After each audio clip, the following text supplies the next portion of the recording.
Well, welcome everyone to our media conference for the launch of the Harassment and Violence at Work survey.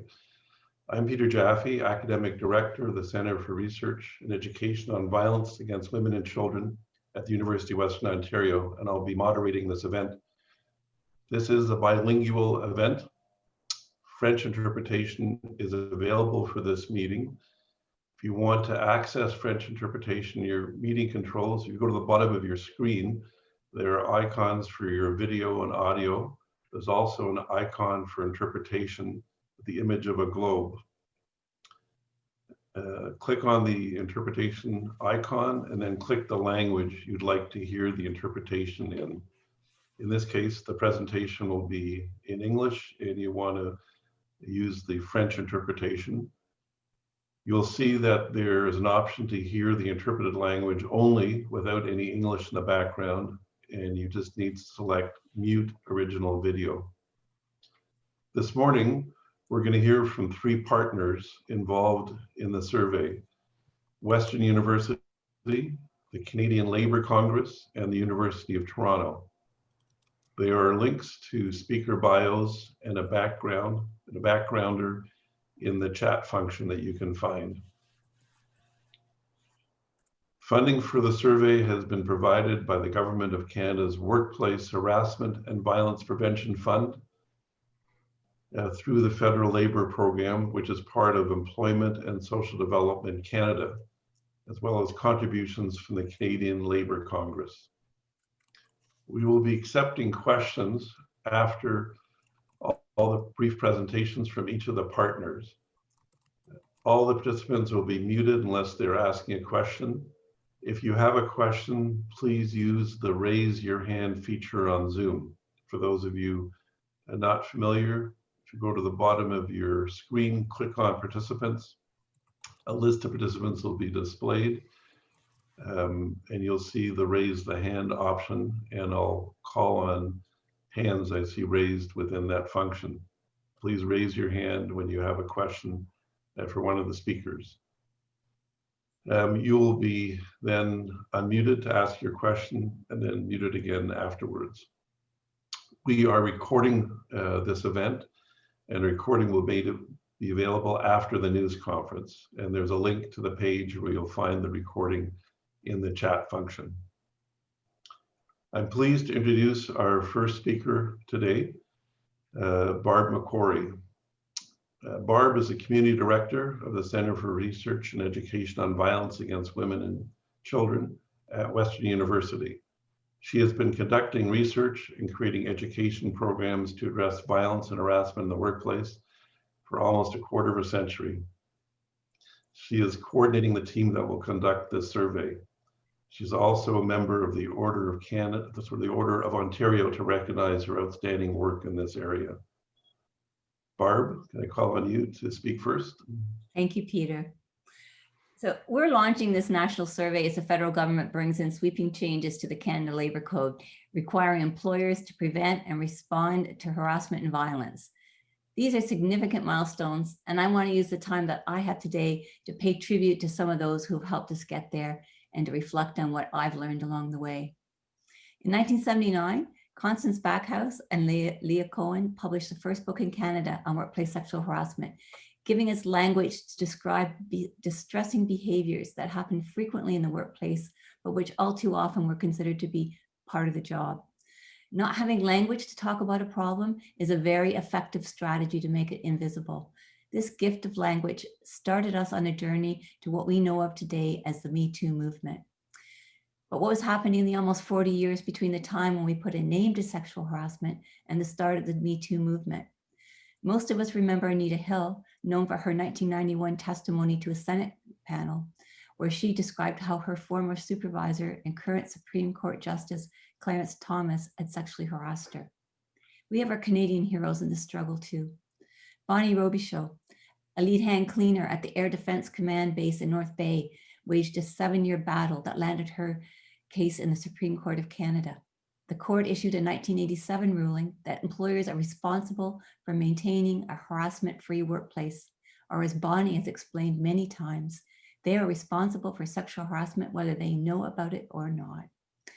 During the same period, Yvonne Seguin, who experienced sexual harassment in her Montreal workplace, incorporated and became the director of the Groupe d'aide et d'information sur le harcèlement sexuel au travail, the Group for Aid and Information on Workplace Sexual Harassment, still the only center in Canada exclusively dedicated to assisting workers who've experienced sexual and other forms of workplace harassment.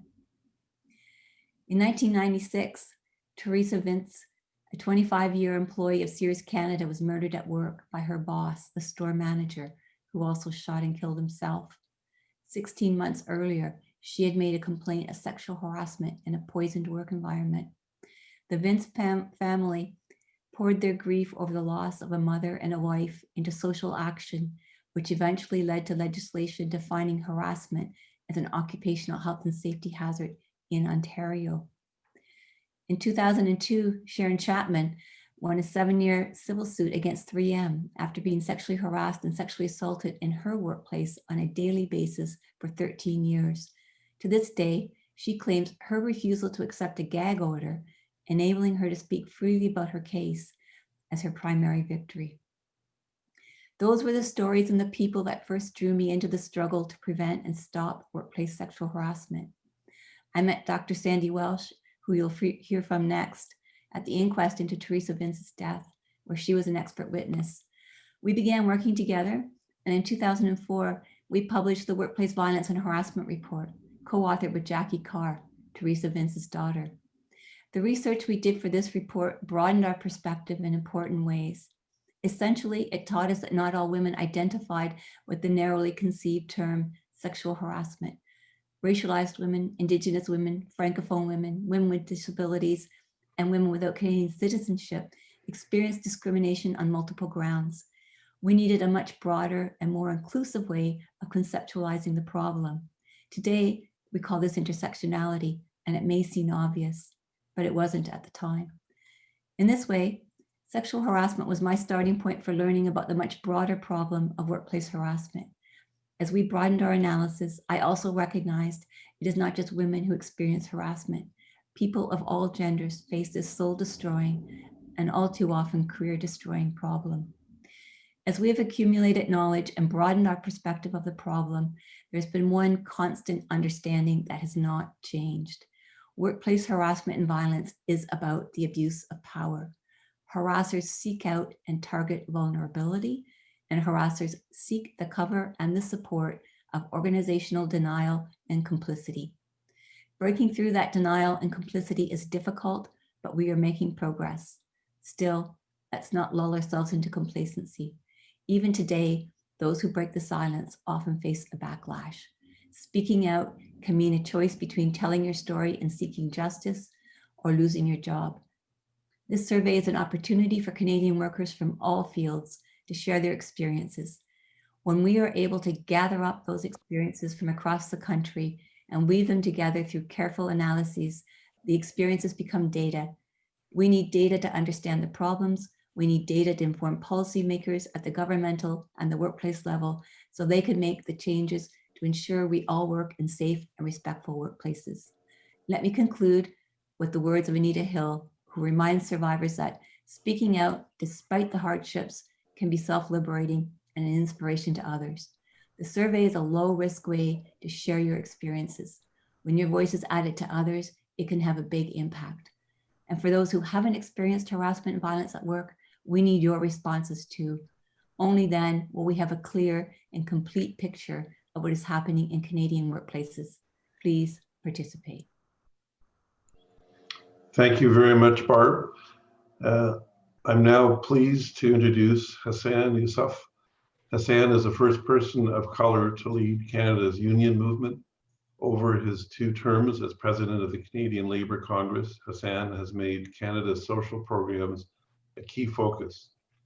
In 2017, Hassan launched CLC's national pharmacare campaign calling for universal prescription drug coverage for all Canadians. He continues to champion equity and workers' rights around the world, challenge climate change, and strive for a better world for future generations. Hassan, welcome. Look forward to your remarks.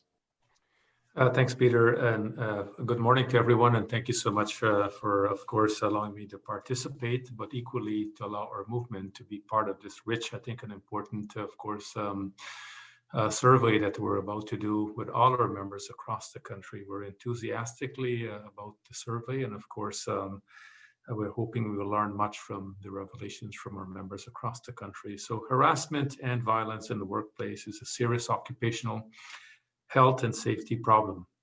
This issue has taken on new urgency during, of course, COVID-19. In these unprecedented times, increasing numbers of people are working in isolation. This, coupled with significant rise in precarious employment, put workers at greater risk for harassment and violence in the workplace.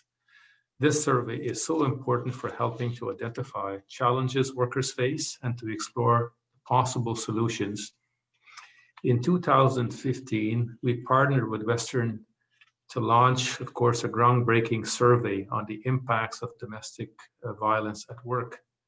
This led to a national domestic violence education program, changes to legislation and regulation, including paid domestic violence leave in almost every province and territories across the country, and conquest of win at the bargaining table. Our hope is this new survey lead to the same type of concrete action. We will be sharing the survey with all CLC affiliates to help ensure as many workers as possible, regardless of gender, fill out the survey. I'll encourage all workers to participate, whether or not they have personally experienced or witnessed violence or harassment at work. This research, I think, will help us learn the reasons workers report or don't report incident of harassment and violence, the effects of precarious working situation, and what protection unions can provide to their members.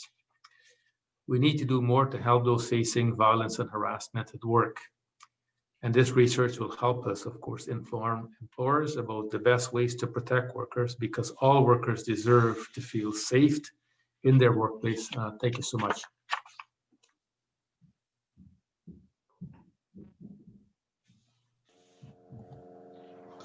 Thank you, Hassan, for your remarks and for your partnership in this project, as well as many previous projects. I'd like to now introduce Dr. Sandy Welsh, who is a professor of sociology at the University of Toronto and one of Canada's foremost researchers on workplace harassment and sexual harassment, workplace harassment and sexual harassment.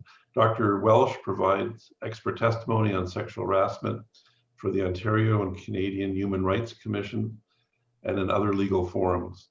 She is a past recipient of the University of Toronto Faculty of Arts and Science Award for Outstanding Teaching. Welcome, Sandy, and we look forward to your remarks. Thank you. The Me Too movement has brought renewed attention to this issue, and yet there's still work to be done. The survey that we're launching today provides an opportunity to collect much needed national data and to continue the focus on the issue of sexual harassment and violence in the workplace. Our survey will allow for understanding of the diverse experiences of workers and how their intersecting identities affect their experience. And for over 30 years, it's data from surveys like ours that has helped shape public policy and public understanding around the existence of sexual harassment and other forms of violence in the workplace, its prevalence, and the effect of harassment on workers. In this time of COVID-19, when we are seeing each other in person less, there's those networks of support for workers experiencing harassment may also be less strong. And by promoting the survey through social media and broad outreach, we're also opening the door for workers to reflect on their experiences and to find places for support if needed. A little bit about our survey, so you have some understanding of what we're looking at. Our survey focuses on workers' perceptions of their experiences and also asks important questions about their decisions relating to whether they reported or not, their workplace policies and other approaches that their workplace has taken. And as previous studies show, workers tend not to report harassment. So our study will allow us to take a look at this in the Me Too era, in the COVID area, and really understand who's reporting and what happens when they do, and it'll allow us to understand where workers are experiencing barriers, and also where we can be looking to support employers to continue to improve their workplace policy, their processes. We're excited to be partnered with the Canadian Labour Congress to launch our survey. And as my colleagues have said, we want all workers of all genders, of all ages, of all working experiences to fill out our survey. And it's time for another survey on sexual harassment and on violence in the workplace in Canada. This will help us refresh and refine what we know about workers experiencing harassment, how they're faring, and what lessons we can learn to help employers in their responsibility for creating harassment-free workplaces. Thank you. Thank you very much, Sandy. I also want to take this opportunity to introduce Dr. Adriana Berlingieri, who's another member of the research team and is available to answer questions. And I also want to remind everyone that we're now inviting questions. While you're thinking about your questions, I just want to say a bit more about Adriana. Adriana's organizational consultant, educator, and researcher with expertise in workplace harassment and violence. Her extensive professional career is focused on areas of workplace learning and development within organizations in an array of sectors, internationally and nationally. She was a recipient of the 2015 award for Outstanding Thesis in Organizational Leadership for a dissertation which focused on how conceptualizations of violence shape organizational anti-violence practices, including policies and education and training programs. We are now open for questions, and here's a reminder about how to raise your hand to ask a question. Again, a reminder in your Zoom meeting control at the bottom of the screen, click on participants. A list of participants will be displayed, and you'll see an option beside your name to raise hand. Please use the raise your hand feature when you have a question for one of the speakers, and I'll recognize your hand and call on you. And then you'll be unmuted to ask your question.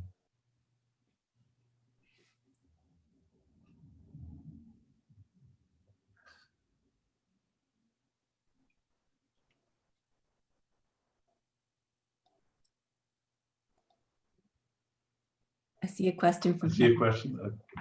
Call on Heather Rivers for her question. Hi there. I'm just wondering, why is this like a first of its kind type of survey? And why is the data valuable, and how will it be used? Sandy, do you want to start? There have been other surveys before. In Canada, it's been a long time since Canada's had a national survey. And it's, so I think that part of it is recognizing the need for some new data. We're also, with a focus on sexual harassment, on workplace violence, and other forms of bullying behavior. Our survey also allows us to have a larger number of questions than you might see in some other surveys that have been run, trying to get a sense of what's happening. I think we're also asking questions about whether people have not only experienced harassment, but also witnessed harassment, which is important for us to capture what's happening. And I think I'll say a little bit about how the data will be used, and then I'll turn it over to my colleagues. But I think the data is so we can in particular understand what is happening in workplaces, what is happening for employers. We are also going to be looking at how we can use the data to develop new resources and other components that will be helpful. And I think Barb, I'll hand it over, or Adriana, I'll hand it over to you. You want to say something? Thank you, Sandy. What I wanted to say is what's really important about this survey is the contextualizing of workers' experiences of sexual harassment and other forms of harassment as well. We're interested also in the links between sexual harassment and other forms of harassment in the workplace. And as Sandy said, we know very little about what practices organizations are adopting and or not, and the effectiveness of those practices to support victims and to respond to experiences of harassment and violence in work. And this is particularly true within the Canadian context. So we need data on this. And I just would like to say something else. What makes this survey both different and really important is the way we're going about it. So we're working in partnership with the Canadian Labour Congress. As Hassan mentioned in his remarks, this is not our first experience working in partnership. When we conduct a survey in this way, we get directly to people. We engage people in the questions. They're invested in having the answers that we come up with. They want to know about this. And so right from the beginning, we're not conducting just an academic exercise. We're doing work that really impacts on real people, on real lives every day. And we're making sure that those same people have an investment in sharing experiences with us and making sure that the findings, the information that we learn doesn't just go into a report and sit on a shelf, that it gets acted upon. Peter, if I may. Please. I just want to offer also, I think the value of and the timing of this. We know for a fact that the workforce in this country has been changing in a dramatic way. Today, half the workforce are made up of women, and they're very diverse in regard to their complexion in our Canadian workplaces. This survey, of course, is going to span the entire country. So we'll get a very broad snapshot, not of just a particular jurisdiction, but jurisdiction right across the country that can reveal quite different experiences that people would want to tell us. But equally, I think the value of putting this information together and collecting it is a way for us, of course, to learn much about the rich experience that people are going to share with us, but equally how we can use that in a way to construct better tools as to how we tackle these issues in regard to workplace responsibility. Employers, and of course, where they are unions, but equally a government have obligations and responsibility to ensure that these issues doesn't simply remain something that's abstract from the responsibility of employers, government, and for that matter, unions. So I think in that way, we're hoping obviously this will improve what we're doing, but equally would shed a great deal of light about the different experience that exists across the country, but also from the diversity of the workplace today versus what it would have been 10, 15, 20 years, 30 years ago. Okay. Thank you, Hassan. Let me, just to follow up on the question, I wonder if we could call on Nadia Zaman, who's an associate at Rudner Law in Toronto, if she could give a high-level summary of the new responsibilities that employers will have as a result of the January 1st changes to the Canadian Labour Code. And there's an article actually explaining some of these changes that we're putting on the chat function. Nadia, is it fair to call on you? Yes, thanks, Peter. So on Jan 1st, 2021, federally regulated employers covered under Part 2 of the Canada Labour Code. So that includes banks, airports, radio and television, broadcasting and cable systems, and the federal public service, and many other employers. They're going to be required to start complying with the workplace harassment and violence prevention regulations. And these requirements are very significant and extensive. So for example, with respect to workplace harassment and violence prevention policy, employers must jointly with the applicable partner prepare the policy, and the applicable partner includes the policy committee, the workplace committee, or the health and safety representative. They must also conduct conduct risk assessments. So that means they need to identify risks of harassment and violence in the workplace, as well as take proactive steps to implement measures to protect the workplace from such risks. And this assessment must be updated and reviewed at least every 3 years. With respect to training, there are specific requirements as well, and the training materials must be reviewed and, if necessary, updated at least every 3 years. They also have requirements with respect to providing support to employees who have experienced workplace harassment and violence, with respect to implementing strong privacy protections. And with respect to the resolution process, there are very specific requirements. So employers will be required to follow a new resolution process when responding to workplace harassment and violence complaints. So for example, they will be required to respond within 7 days of an incident being reported and to regularly communicate with the parties involved. They also need to attempt to resolve the complaint through negotiated mediation or conciliation. That's an option as long as all parties to the complaint agree to it. But if the matter has not been resolved, they must carry out an investigation. So the requirement for the investigation is fairly clear, but they have the option to try other options. If it doesn't work, then they have to carry out with the investigation. And the one of the key things with respect to the new regulations is that there are specific requirements regarding how a competent investigator is to be selected, which I find is very key, because prior to this, we would see anyone could be an investigator. There could also be an investigator who is part of the workplace, but maybe they don't have the relevant training to conduct such investigations. So hopefully these will make a huge change with respect to eradicating or preventing workplace harassment and violence, or at least addressing it in an adequate manner.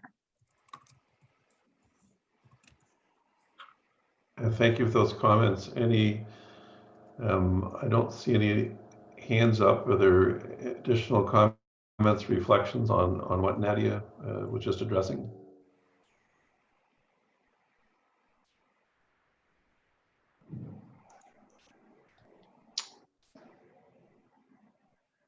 I want to make sure I'm not missing any blue hands.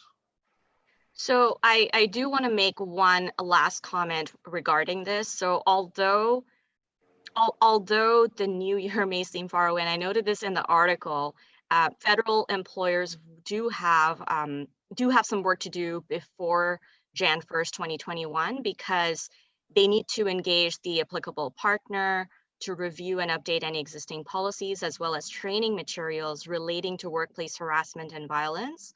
And they should seek legal advice to ensure compliance and minimize potential liability. So because the obligations are going to kick in the new year, they might not have the relevant policies and procedures in place in line with the new requirements. Okay. Thank you very much, Nadia, for those comments. Thank you. Any final reflections from any of the panelists for this press conference before we wrap up? Peter, just let me thank first. Before I go, I want to thank Barb and the entire team, of course, both Western and University of Toronto, for the collaboration. We are certainly enthusiastic about embarking on this new journey with you in regard to engaging our members and our affiliates. I know we've had 2 meetings since, one with our executive committee and our Canadian Council as a whole, which we highlight the launch of the survey, and now we'll work very diligently to ensure that our affiliates circulate this broad and wide, and of course work to have a very full, robust engagement and support to ensure people can fill out the survey. As you know, change come quite often with knowledge, and more importantly, I think the knowledge we will gain from the survey is going to be extremely important in regard to understanding what the challenges that workers are faced with, but more importantly, how we can assist both them, but also employers and unions and government as to how we can better improve the culture of workplaces, but a responsibility to ensure no worker should have to face harassment or violence in their workplace. This is invaluable work to make this country and our workplace better, but more importantly, I want to thank our partners in regard to this collaboration and look forward, of course, to the effort that we will embark on and hopefully learn much in the next little while. So thank you so much for including us, but also to be partnering with you in this process. Thank you very much, Hassan. Barb, just in, I noticed Heather's hand. Heather's at a new blue hand? Yes, it is.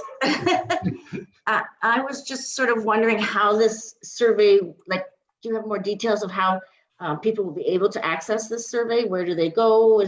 How is it being distributed? Absolutely. So the survey is available through a landing page on the Center for Research and Education on Violence Against Women's website.